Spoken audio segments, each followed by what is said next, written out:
All right, I am out in the garden again on this nice November day. It's mid-November, just a couple weeks till Thanksgiving, and I am harvesting beans. So I had this giant trellis made this year because I wanted to really maximize my bean harvest. I don't have a very large property to grow stuff on. It's like 1/10 of an acre.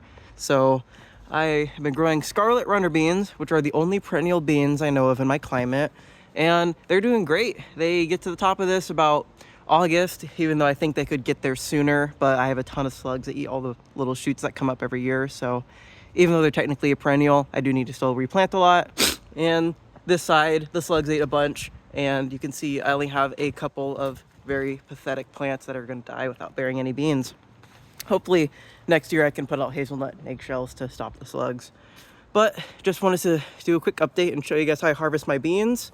I usually wait till this time of year where you see some that are starting to just dry up on the vine. These ones are the best. They tend to be fully matured and they're super easy to crack open because their pods are nice and brittle.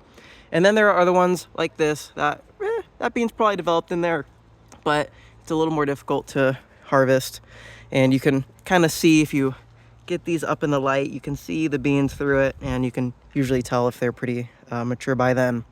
But the one thing I do try to avoid is on the other side here that is shadier.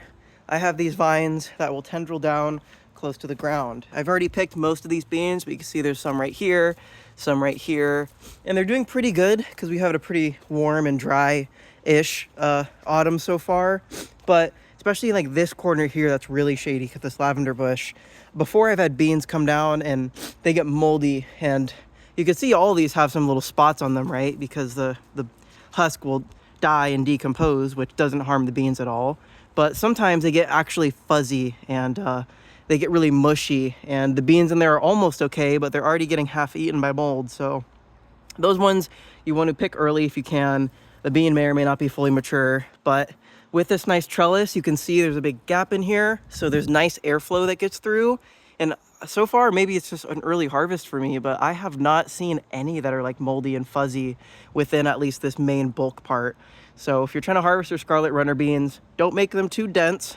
Make sure they get nice airflow. And then when these leaves fall off in the autumn, that will help expose these to sunlight and dry them out. So even though they have these little moldy-ish looking spots, they're not active mold that are eating your beans. All right, that's about all I have to say on Scarlett runner beans. Like and subscribe. Thanks for watching.